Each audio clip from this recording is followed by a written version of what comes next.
Have you ever had that feeling where you doubted yourself and it was something that you knew you could do? I remember some times in my life I would do something simple like at school go to kick a ball, and there was a voice in my head saying like, are you sure you can kick that ball? There are people watching, what if you miss? What if you make a fool of yourself? What if you? And this voice kicks in, and I've often wondered, why is that? Why do some people have that voice and then sometimes you can lose it? And I think it's this. It's a lack of confidence. And where does that confidence come from? Faith. And I want to be clear. When I'm talking about faith, I'm not talking about religion.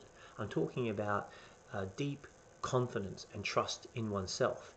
So why is it important? Well, using my own life story, let's start with what happens if you don't have faith. And what happened to me was when I didn't have faith, I wouldn't try something. I wouldn't attempt it. And if I did attempt it, I would stop at the first obstacle or hurdle, because why would I persist in doing something that I believed I couldn't do? Of course I wouldn't. So then the flip side of it is, why is faith so important? Because if you have faith, when the obstacle comes, and they will come, it won't take long, as Les Brown said, in life you're either in a problem, just left one, or heading towards one, okay? So they're going to come, and they're going to come by the truckload. But when you've got the faith, you don't have to know how to do it. How is none of your business, but you just know you can handle it, whatever happens. So I want to share with you my story about how I went from being a target of bullying and having absolutely no faith that I could do anything that was well within my skill to do, and just having it completely lost from me, no confidence, no trust, no belief in myself, to becoming someone who is doing things now that I didn't know that I couldn't do, but I'm going to have a go anyway, because come what may, I'll make it. Because I often think, how do you differentiate between failure and learning? Well, I think you only fail when you give up. So as long as I'm not giving up, I think there's always hope. And that's the faith I had. So how did I get there? Well, this is my story, where it started. When I was in high school, about 11, 12 years old, I went from being very popular, and when I moved up to the next grade, I became a boarder, and that means that I was boarding at school. I had a dormitory, etc., and living at school, and I became the target of a lot of bullying, and it absolutely destroyed my confidence. And if any of you have been bullied, I don't need to put it into words. You know what I'm talking about. It's a hell. It's a very oppressive environment where you just feel worthless and horrible, and nothing is good enough, and also you feel like there's no way out, and it's a terrible place to be. And I went from this bubbly, youthful, energetic, confident young boy to just being quiet and withdrawn. And it all came to a head one day when my mother bought me a birthday present, a Queensland State of Origin jersey, which were like the heroes of my childhood. And she bought me this sporting jersey, and then I had it stolen from me. And someone told me who'd taken it, and it was this guy called Roland, and he was 17 years old. He was a senior. He had a beard, for Christ's sake. And there's no way I was going to confront him. So I got on the phone, called my mum crying, and just told her the whole story. And she drove the distance to be with me. And I remember going outside when she arrived, sitting in the car, telling her my story.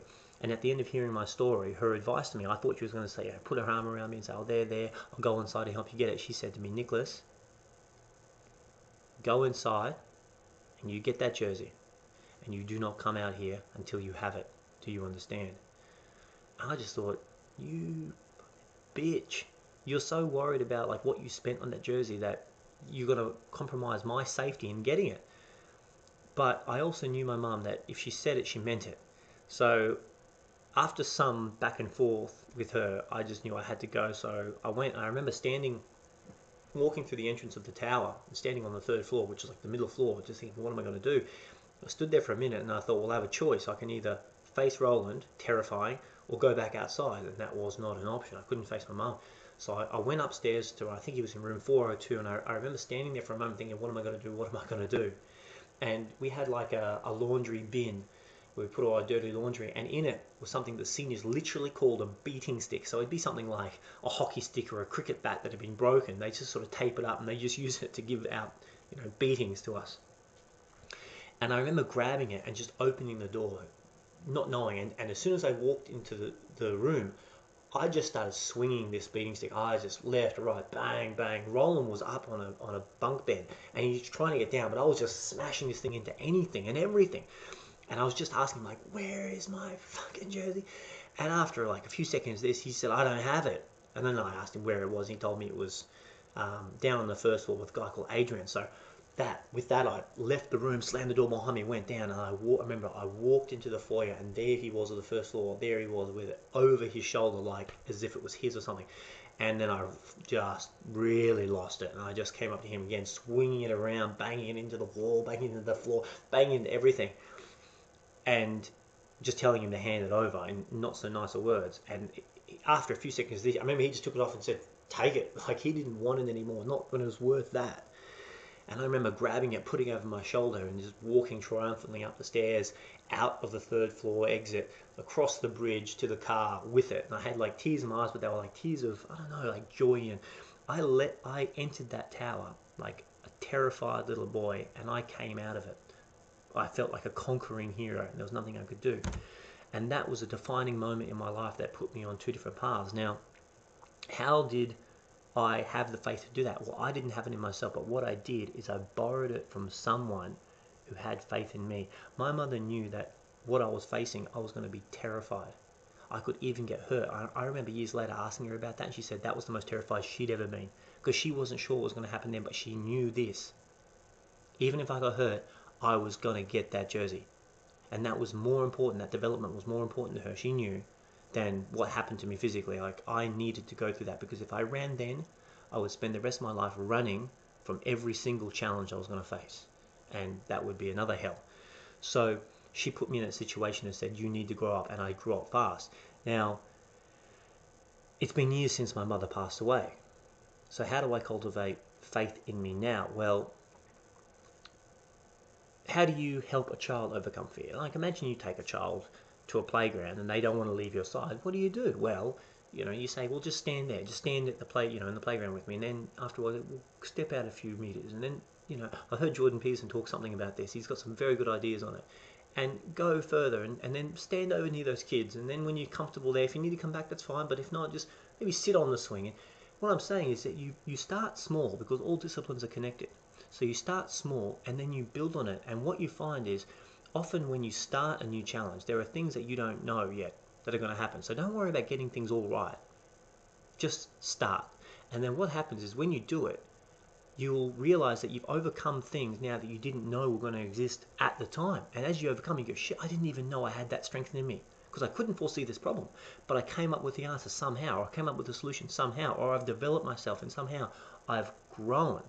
And what does that do? Well, that raises your confidence and gives you more faith. And so goes this like positive snowball effect. Now, as you do this, you'll come to realize two things. The first thing is life is hard, and it's full of challenges, and it's full of pain, and it's full of hardships and setbacks. But this is the second thing you'll come to realize.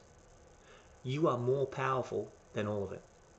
Your problems are temporary, but your human spirit is eternal. For any of you who haven't seen my last video about gratitude, in it I talk about my grandmother being a 13-year-old girl and having her family killed and being put in a concentration camp in Nazi Poland, Nazi-occupied Poland.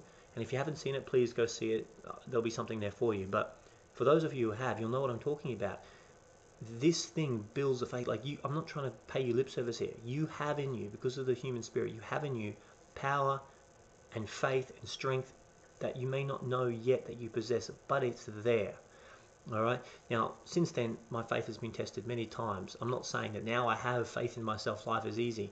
Just a couple of years ago, I worked on this job for 2 years. I was working on a mine site as a head chef, and my partner, I was doing a lot of the heavy lifting, if you know what I mean. Like, I'm doing a lot of the work, and the company got bought out by another company.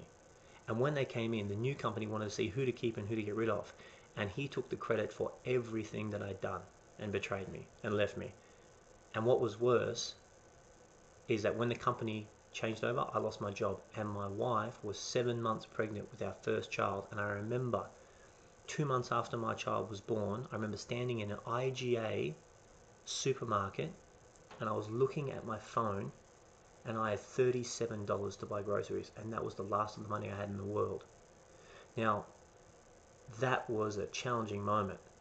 Like, I had a lot of things going through my head, but at the end of it, I just thought to myself, Nicholas, look at all the things you've got overcome. this is just one more. Like, this is pain, but on the other side of this pain is success. And I'm not saying any of this to impress you. I'm telling you to impress upon you how, by cultivating something now small, it can develop to a point where it's who you are. Now, most of us sell ourselves short. We forget about all the great things that we've done and all the hardships we've overcome and all the challenges we've gone through. But you need to do the one thing that scares you. Start small, and you need to do that one thing. Now, why is this important? Because if you do one thing small that scares you and you overcome it, you can quickly go on to the second one and build momentum. Why is momentum important?